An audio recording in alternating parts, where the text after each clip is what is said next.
Kita berdoa. Bapa dalam surga, kami mengucap syukur pada sore hari ini apabila Engkau sampai saat ini, detik ini memberikan kepada kami kekuatan dan Tuhan melimpah-limpahkan berkat kesehatan dan Tuhan melimpah-limpahkan berkat bagi kami sehingga pada sore hari ini kami boleh diskusi melalui Zoom meeting pada sore hari ini.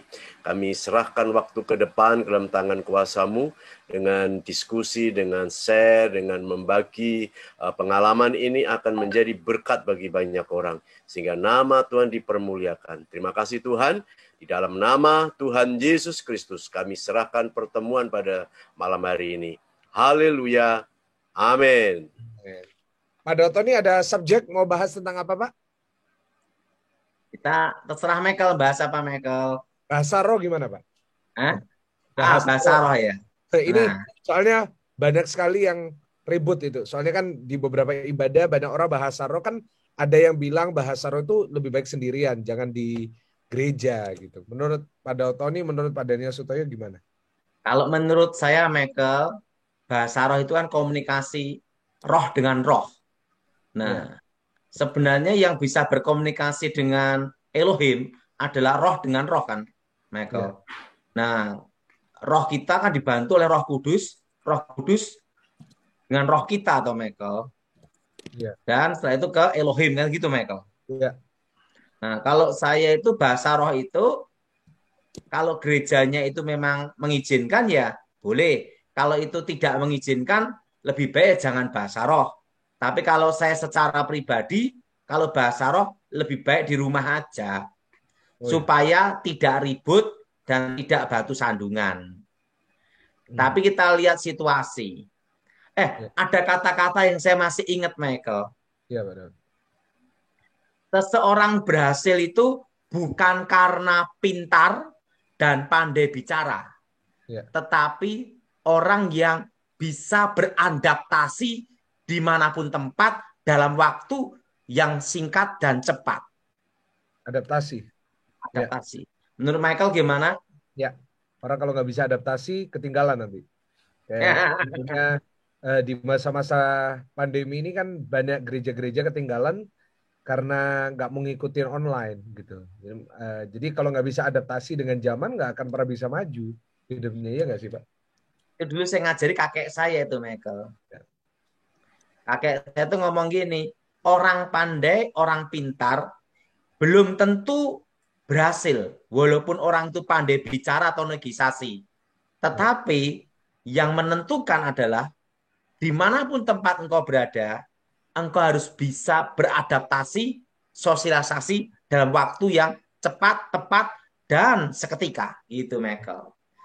Jadi kalau kamu tidak bisa adaptasi, misalnya kamu biasa ketemu kopral, tiba-tiba ketemu jenderal bintang 4, kamu geragap-geragap tidak bisa bicara, walaupun pintar, ngompol di tempat katanya gitu. Nah, tetapi kalau engkau belum pernah ketemu bintang 4, jenderal, tetapi kamu bisa beradaptasi, seketika kamu bisa menguasai keadaan dan berbicara lebih enak. Makanya seseorang yang berhasil itu adalah orang yang bisa adaptasi di situasi apapun juga.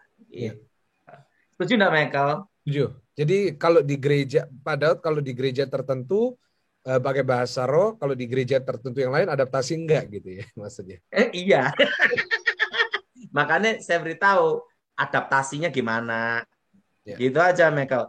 Kalau di gereja itu berbahasa roh, ya kita berbahasa roh. Kalau gereja itu tidak bahasa roh, kita bahasa roh, dikira kesurupan. Iya. Loh, Pak, tapi ada orang yang bilang bahasa roh itu nggak ada, itu cuma dibuat-buat. Bahasa roh ada, karena saya ngalami. Kalau bahasa roh tidak ada, berarti kisah para rasul tidak ada. Yang berkata tidak ada itu kan, itu berarti tidak alkitabiah. Tidak sesuai firman Tuhan. Kalau ada zaman sekarang. Itu apakah Roh Kudus itu hanya perjanjian baru setelah para rasul mati, Roh Kudus tidak ada? Kan kacau, Michael, teologi seperti itu. Berarti kan namanya percaya Roh Kudus pensiun. Kalau Roh Kudus pensiun, gimana kita dihibur dan di ini? Alkitab berkata bahwa Roh Kudus itu akan menyertai kita sampai akhir zaman, sampai kesudahan, betul? Betul, Sampai Pak. pada waktunya akan diangkat Tuhan, kan betul? Betul, Pak. Ini kan belum pengangkatan. Masa Roh Kudusnya pensiun. Nah, yang paling sengsara itu, yang paling cilaka, Michael ya, Ya. itu yang percaya Tuhan pensiun dan Roh Kudus resign. Nah, itu itu hanya orang yang agak terlalu pinter. Nah, terlalu pinter akhirnya apa? Bodoh sendiri gitu loh. Iya, iya. Nah, kalau kita percaya Tuhan pensiun, ngapain kita berdoa? Percuma. Iya. Nah, justru kalau kita percaya Roh Kudus itu bekerja dan Tuhan itu masih bekerja, itu menunjukkan adanya iman, yaitu harapan, Michael. Iya. Nah, menurut saya gitu, Michael. Menurut Michael gimana? Ya, setuju, Pak. Tuhan belum pensiun. Dan Nah, karyanya tapi masih. kalau saudara yang percaya Tuhan pensiun, ya untuk apa berdoa? Untuk apa ke gereja? Wong Tuhan udah pensiun. Kalau saya percaya Tuhan tidak pensiun. Ya. Tuhan bekerja sampai sekarang. Gimana Nah, Pak Daniel? Ya, Pak Daniel gimana, Pak? Oke. Bahasa roh itu ada ya, itu pertama. Dan yang kedua, kita harus membedakan bahasa roh sebagai tanda baptisan Roh Kudus dan bahasa roh sebagai karunia. Ini ya. Nah, kalau di dalam kisah para rasul pada hari Pentakosta itu kan orang-orang yang berkumpul di loteng Yerusalem itu kan dipenuhi dengan Roh Kudus, dibaptis oleh Roh Kudus. Nah, kemudian ada 3 tanda ya di dalam kisah para rasul pasal 2 itu. Yang pertama adalah apa? Nyala api ya. Lidah-lidah api di atas kepala orang yang ada di loteng Yerusalem. Kemudian yang kedua adalah suara keras, ya, angin, gitu ya, angin yang datang dengan suara keras. Dan yang ketiga adalah bahasa lidah asing, ya, sering disebut glosolalia. Nah, salah satu tanda baptisan adalah bahasa lidah asing. Tetapi dalam kisah para rasul terulang bahasa lidah asing sebagai tanda baptisan itu ada 5 kali gitu ya, 5 kali. Maka gereja Pentakosta Karismatik mengatakan bahwa satu-satunya gitu ya, satu-satunya tanda dibaptis oleh Roh Kudus adalah bahasa lidah asing. Ya.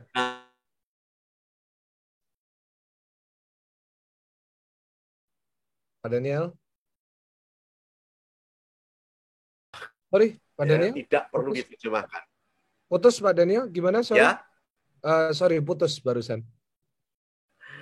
Ya, agak jelek ini apa jaringan. Iya.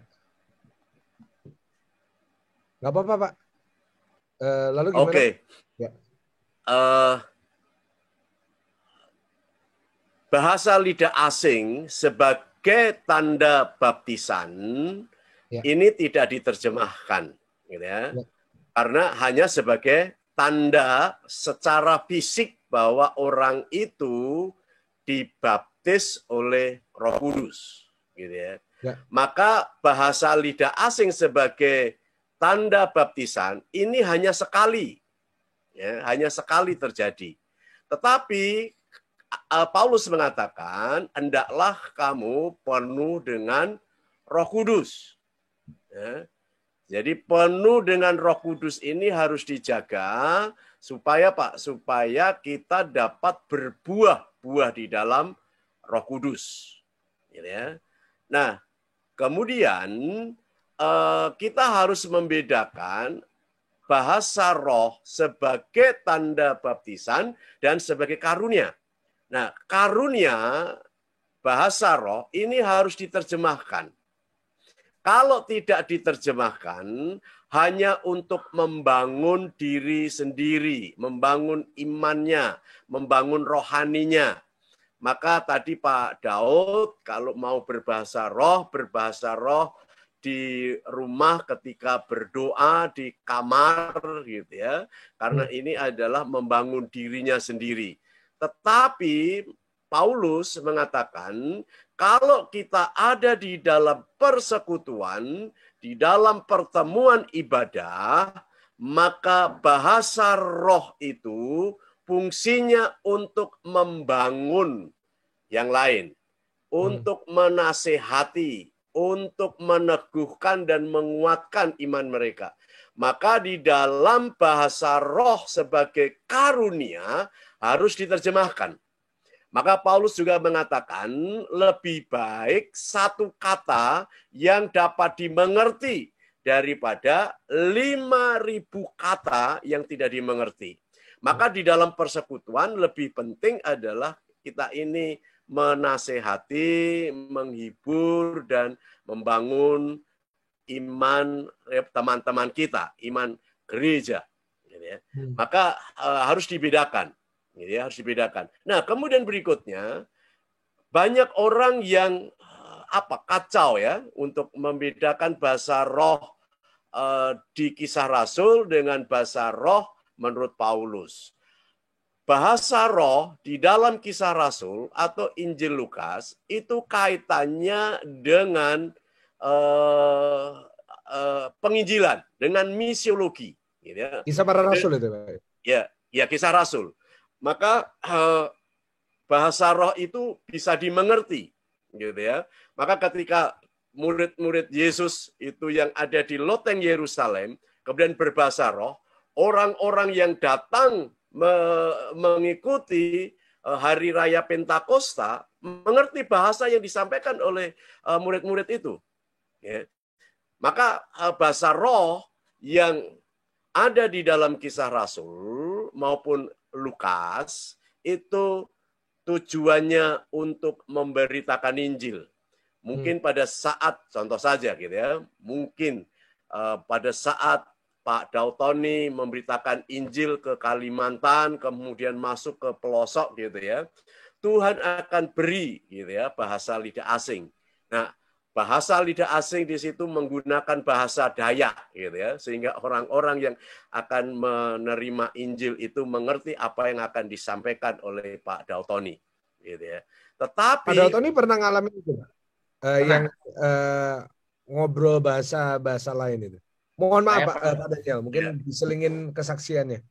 Gimana? Pernah saya khotbah waktu itu untuk orang-orang yang tahu bahasa Chinese. Gimana itu, Pak? Itu kejadiannya di Solo di daerah Nusuan. Kita ada persekutuan dan kebanyakan itu mereka orang Chinese totok gitu loh. Nah, waktu saya khotbah, mereka dengarnya itu semua adalah bahasa Chinese semua. Dan mereka mengerti. Dan Nah, apa yang terjadi? Bapak rasanya gimana waktu itu? Waktu itu saya merasakan ya bahasanya biasa aja gitu loh.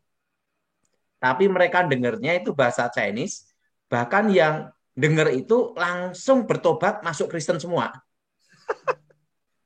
Itu kejadian. Tahun berapa itu, Pak? Itu sudah 23 tahun yang lalu. Wow. Itu pernah kejadian. Yeah. Nah, terusan pernah saya khotbah di Australia. Yeah. Nah, ada waktu saya khotbah, orang bulenya itu bisa dengerin. Ini bahasa Inggris. Padahal saya khotbah bahasa Indonesia. Jadi Bapak ngomongnya bahasa Indonesia nggak ada penerjemah? Hah? Nggak ada penerjemah? Nggak ada. Tapi saya dengar gitu. Wow. Nah, itu di Australia itu. Itu daerah mana lupa, udah lama waktu di Australia dulu. Jadi memang karunia itu ada gitu loh, Michael. Iya. Menurut Pak Pendeta gimana? Nah, lanjut Pak Pendeta. Bisa. Ya. Wow. Kesaksiannya ada kesaksian misionaris dari Halo? Ya. Jadi ada kesaksian misionaris dari Australia juga. Kemudian dia diutus ke Eropa Timur gitu ya. Nah, kalau nggak salah itu di Rusia gitu ya. Nah, kemudian dia ini nggak bisa bahasa Rusia. Nah, kemudian suatu waktu dia ketemu dengan seseorang, kemudian orang misionaris ini langsung bicara dengan bahasa Rusia dengan lancar, gitu ya. Padahal tidak pernah belajar, tidak tahu, gitu ya. Nah, ini menurut saya adalah bahasa lidah asing. Menurut Kisah Rasul dan Lukas adalah untuk sarana memberitakan Injil, gitu ya. Nah, sedangkan bahasa lidah asing itu sebagai karunia ketika ada di dalam persekutuan, di dalam ibadah, itu harus diterjemahkan. Nah, yang dimaksudkan itu kayak yang tadi Pak Dautoni ngalamin itu, atau bahasa roh yang biasa kita pakai untuk penyembahan, Pak? Ya, itu untuk apa? Untuk penginjilan ya. Seperti Pak Dautoni penginjilan itu. Ya. Maka kita harus apa? Membedakan roh itu ya, menguji roh itu. Apakah roh itu adalah karunia atau memang emosional gitu ya? Kan ada juga kan supaya dinilai rohani, kemudian dia menirukan bahasa roh gitu ya. Nah, kemudian sekarang yang ngetren itu kan bahasa roh diajarkan gitu ya. Bahasa roh itu bukan diajarkan ya, itu karunia yang Tuhan berikan untuk membangun tubuh Kristus gitu ya. Jadi bukan untuk menunjukkan apa kalau bahasa roh itu rohani gitu ya. Kemudian kita ini akan dipakai untuk melayani gitu ya. Bukan. Justru bahasa roh diberikan kepada kita adalah untuk membangun. Maka jangan sampai seperti Paulus mengatakan seperti ini. Aku dapat memenangkan banyak orang. Kami melayani banyak orang. Tetapi jangan aku sendiri ditolak oleh Tuhan. Gitu ya. Bisa saja orang lain itu dipakai Tuhan untuk membangun gerejanya, membangun kita. Gitu ya. Jadi jangan sampai kita ini diberi karunia yang begitu luar biasa oleh Tuhan. Tetapi oleh Tuhan kita ini ditolak. Maka saya pertanyakan dalam diri saya, ketika saya mendapatkan karunia, apakah bahasa lidah asing, apakah saya mengajar, apakah yang lain hikmat gitu ya. Karena karunia itu diberikan pada saat dibutuhkan pada saat itu, gitu ya. Nah, pada saat saya menerima karunia itu, yang saya pertanyakan adalah apa artinya bagi saya, gitu ya. Karena karunia ini adalah untuk melengkapi gerejanya, untuk membangun gerejanya. Jadi karunia nggak boleh dijual, gitu ya. Karunia tidak boleh dipromosikan, kemudian kita menaruh tarif, gitu ya. Ya seperti Pak Dautoni ini kan kemana-mana dicari orang, gitu ya. Sampai ada orang yang selalu telepon ke kampus, gitu ya, minta nomornya Pak Tony, mau minta nomornya Pak Tony untuk ketemu, gitu ya. Halo, sorry. Ya, sorry putus-putus Pak, mohon maaf. Begitu ya. Halo, Pak Daniel, Pak Daud? Ya, jelas Michael. Oke. Ya. Lanjut Pak Daniel. Ya. Jadi karunia itu jangan dijual karena Tuhan memberikan karunia ini adalah cuma-cuma untuk melayani. Maka saya salut dengan Pak Dautoni yang melayani dengan dengan tulus ya, penginjilan dengan tulus gitu ya, dan mengembangkan karunia-karunia itu gitu. Karunia memang harus dikembangkan ya, harus dilatih, dikembangkan, digunakan gitu ya. Nah, kalau kita menggunakan karunia dari Tuhan, maka Tuhan akan tambah-tambahkan terus gitu ya. Maka karunia itu harus dikembangkan gitu ya. Jangan dipendam. Kalau dipendam itu akan diambil kemudian diberikan kepada orang yang lain. Nah, ini yang dapat saya sampaikan. Bahasa roh masih ada, Pak. Gitu ya. Jadi apa pendapat Pak Daniel tentang orang dalam ibadah terus mereka berbahasa roh itu?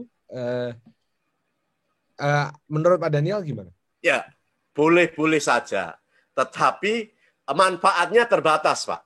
Ya. Manfaatnya hanya untuk membangun diri sendiri, gitu ya. Contoh saja gitu ya. Kalau Pak Pendeta itu khotbah, sepanjang khotbahnya itu dari awal sampai akhir dia hanya bahasa roh gitu ya. Jemaat kita kira-kira mengerti enggak? Ya. Kalau yang nyanyi, Pak, penyembahan, Pak. Nah, ini penyembahan boleh ya, saja. Tapi manfaatnya hanya untuk diri sendiri, membangun diri sendiri. Tapi apakah memungkinkan juga maksudnya saat yang memimpin penyembahan berbahasa roh itu mengajak jemaat yang memberi contoh bagi jemaat yang ikut menyembah untuk juga mungkin ikut berbahasa roh. Nah, itu kan juga bermanfaat Pak buat mereka. Gitu. Ya, pada saat song leader ya, bahasa roh harus diterjemahkan, Pak. Loh, jadi bentar. Jadi bahasa roh yang dimaksud di sini adalah bahasa roh yang mana Pak? Yang menurut Paulus atau menurut Lukas yang harus diterjemahkan? Menurut Paulus, Pak. Menurut Paulus ya sendiri. Nah, Yeah. saya jarang mendengar orang yang bisa menerjemahkan bahasa roh, Pak. Ya, kalau kita ini tidak dapat menerjemahkan, maka kita ini minta, Pak, supaya bisa menerjemahkan.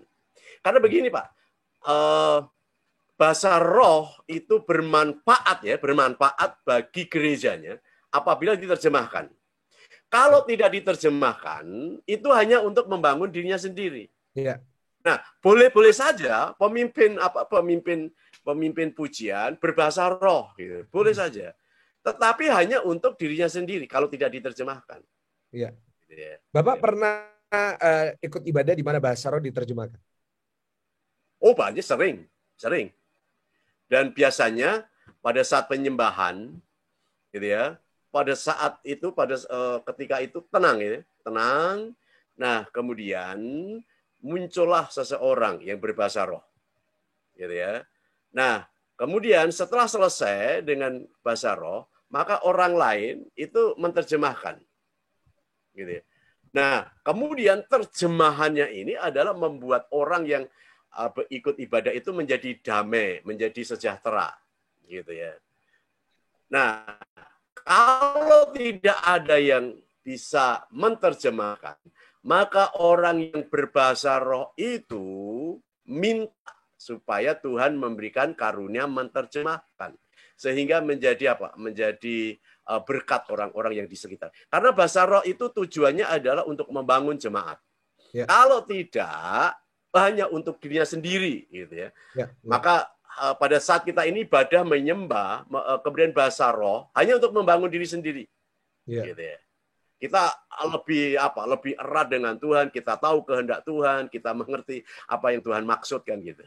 Hanya untuk diri kita. Dalam beberapa kasus itu seperti memberi contoh, Pak. Jadi menurut beberapa yang saya pernah ngobrol dengan beberapa orang, di saat seseorang di atas mimbar bahasa roh meskipun tidak diterjemahkan, itu untuk mengajak jemaat yang hadir juga untuk berbahasa roh. Jadi kayak memberikan seperti, nah ini loh waktunya, ayo kita berbahasa roh, seperti itu Pak mungkin. Ya boleh saja untuk mempengaruhi ya. Karena orang yang mengajak ya, boleh-boleh saja. Gitu ya. Saya juga mengajak itu, tapi saya tidak pernah mengajak. Mari kita berbahasa roh semua gitu. Saya enggak mengatakan itu. Saya hanya mengatakan kalau Bapak Ibu Saudara diberi karunia untuk berbahasa roh, ucapkanlah dengan bahasa roh dengan benar. Kan gitu kan? Jadi untuk membangun apa semangat mereka gitu ya. Karena memang dalam Alkitab kan nggak ada. Mari kita bersama-sama berbahasa roh kan gitu kan. Iya Pak. Nah, menurut Pak Dauto ini gimana Pak? Kalau saya itu, kalau bahasa roh itu tidak diajarkan, dan kalau kita itu kalau berbahasa roh itu posisi sadar. Jadi kalau sampai ada bahasa roh tidak sadar, itu kesurupan. Dan menurut saya tergantung kita di manalah ditempatkan. Kalau jadi lebih baik jangan jadi batu sandungan gitu aja. Jadi seperti yang tadi dikatakan di awal, kita harus beradaptasi ya. Karena memang di gereja-gereja, di beda-beda gereja itu beda-beda tradisi mungkin ya. Nah, karena itu lebih baik kita, tujuannya saya tuh Pak, karena sering sekarang ini kan ada orang-orang tertentu yang suka kritik gitu kan, suka ngomongin gitu, wah kok kayak gini. Nah, jadi maksud saya dan tujuan saya adalah supaya untuk menunjukkan bahwa ya tiap gereja beda-beda gitu loh. Jadi kalau misalnya Nah, ada sebenarnya yang nggak Michael, sesuai, kita jangan kritik kan gitu ya Pak ya. ini Michael, yang suka ngeritik itu kebanyakan itu tidak pernah di lapangan, Michael. Ujung-ujungnya hanya kota-kota, tempat-tempat itu gitu aja. Iya. Kak, coba di tempat suku kanibal. Nah, bisa berdoa dia. Suku Bahasanya kanibal, keluar. suku kanibal atau suku-suku ini loh, Michael, Ya. yang terpencil. Hmm. Yang penting itu gini loh. Kita itu tidak usah banyak omong, banyak kritik. Ya. Buktikan hidup kita ini menjadi berkat dan sudah di lapangan. Karena gini, Pak Edi Wibowo pernah cerita, di lapangan itulah kita akan dibuktikan jadi kucing atau jadi macan. Betul nggak? Betul Pak, betul. Coba Michael, Ya. kalau saya kan pernah pelayanan ya Michael ya, di tempat ada orang kesurupan bawa celurit Michael, bisa enggak pengkritik menginjili, pengkritik ngomongin orang kesurupan bawa celurit, dijamin lari Michael. Udahlah, jangan banyak kritik lah, penting jadi berkat aja lah. Setuju Ya. Michael? Setuju. Nah, tapi batasannya mana Pak? Kritik dan kritik yang menjelekkan sama kritik yang membangun. Karena sekarang masalahnya gini Pak. Saya minggu kemarin baru dengar ada pendeta-pendeta tertentu suka kritik nabi palsu, suka ngeritik oh ini nabi palsu ini. Nah, sampai batasan mana kita kan Gini, memang boleh mengingatkan, kita kita boleh kan boleh. meluruskan. Nah, terus gimana kita bisa memilahnya Pak? Sampai Pertama, jadi orang itu jangan pengecut. Jadi kalau mengkritik, adu argumentasi, itu di seminar atau di gereja. Atau bicara live seperti ini. Betul nggak, Michael? Betul, Pak. Nah, tapi kalau hanya satu arah, ngeritik orang, jelekin orang, nah itu namanya itu bukan mengkritik, nyerang orang. Ya. Ya. Cari panggung, kurang kerjaan gitu loh. Ya. Jadi kalau mau mengkritik, ya Michael ya, pertama, adakan seminar. Ya. Kedua, pertemuan face to face. Ya. Nah, ketiga, kalau tempatnya berjauhan, adu live gini nih. Nah, itu yang benar, betul. Jangan satu arah. Nah, kalau satu arah itu namanya nyerang perang. Tapi perangnya satu arah gitu loh. Yang ya itu ya, menurut saya bukan mengkritik, itu penyerang, kurang kerjaan. Menurut Michael gimana? Betul Pak. Ini ada Pak Gilbert Umoin dong di live chat Pak. Oh puji Tuhan. Okay. Shalom Om Gilbert. Kita menyapa Pak Gilbert. Pak Daud, ini lagi bergabung. Ayo Pak Gilbert ikut juga dong Michael. Pak Gilbert mungkin habis ini ada acara mungkin cuma ngiseng. Nanti mungkin kapan-kapan kita ajak ya Pak ya ngobrol bareng ya. Gimana pendapat saya Michael?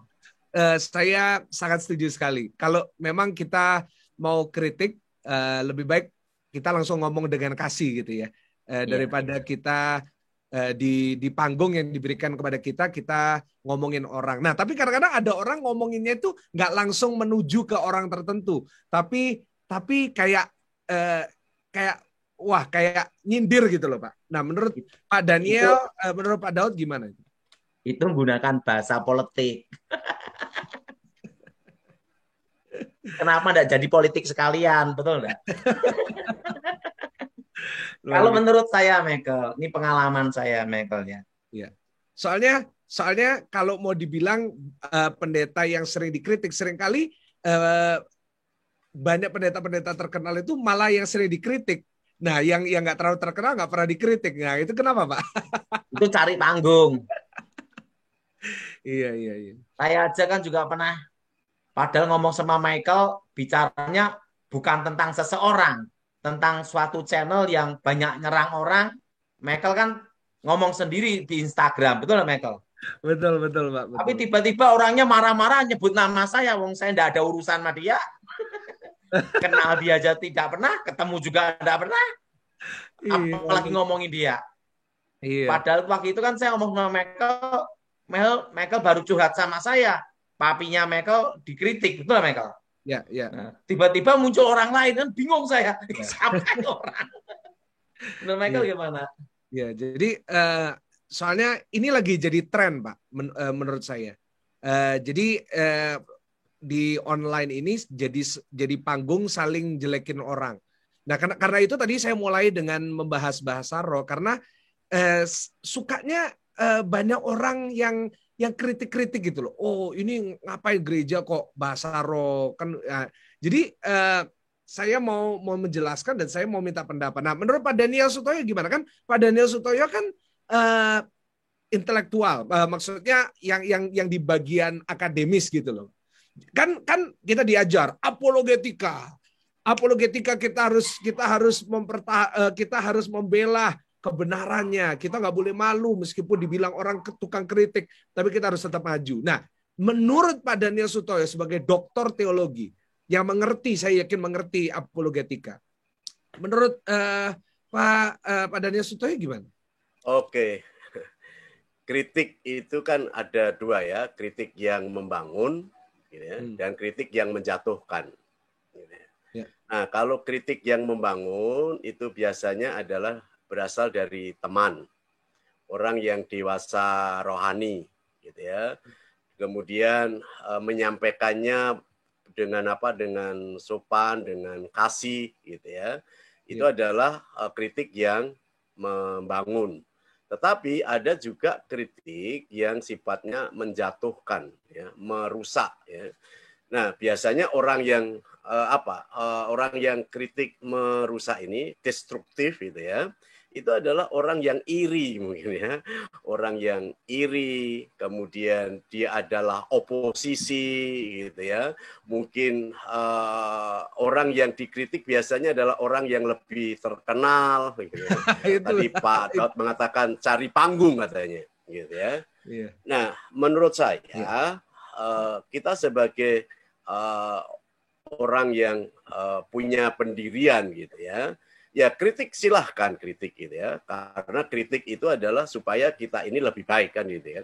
Kalau memang kita ini salah ya, kalau kita bisa memperbaikinya ya apa salahnya kalau kita ini memperbaikinya. Jadi kritik itu adalah kritik yang sifatnya membangun.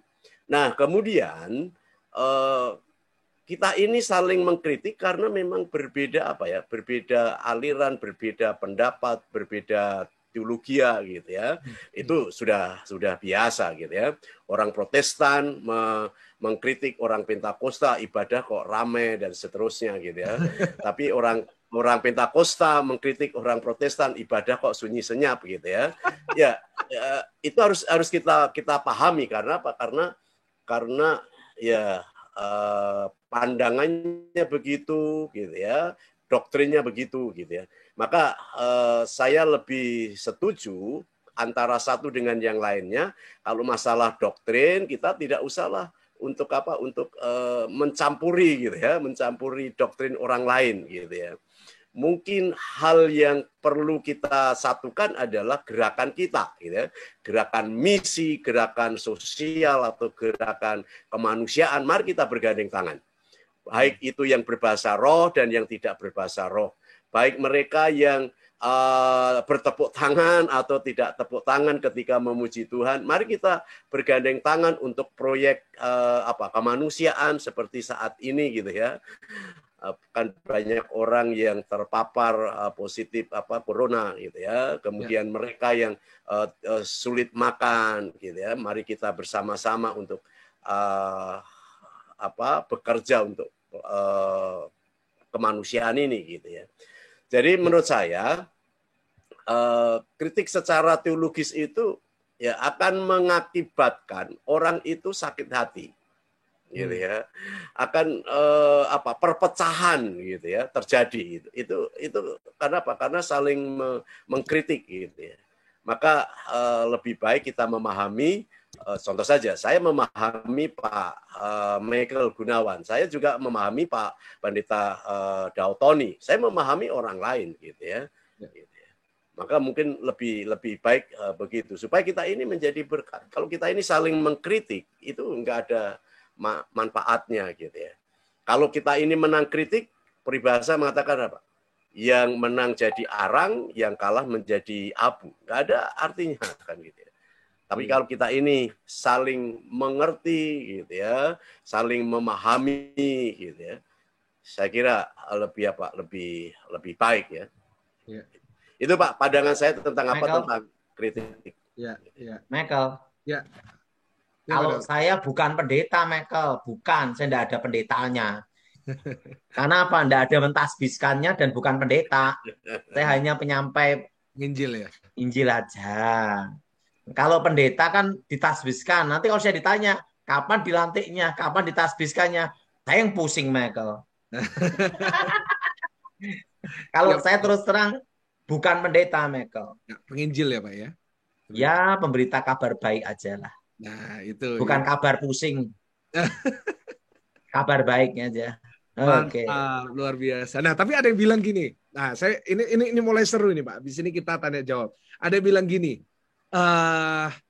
Kan kita bilang, wah, jangan kritik gitu kan. Kita ngomongin tukang kritik, jangan kritik. Nah, tukang kritiknya bilang lagi, loh, Bapak bilang saya jangan kritik, kan juga ngeritik saya. Itu gini, Michael. Gitu loh, Pak. Saya jadi bingung gitu. Itu cara pandai untuk berbicara saja. Ya. Nah, kalau ngadepi orang kayak gitu, jangan ditanggepin. Itu nanggepin orang gila, yang nanggepin juga gila. Nanti masuknya ke sekolah luar biasa.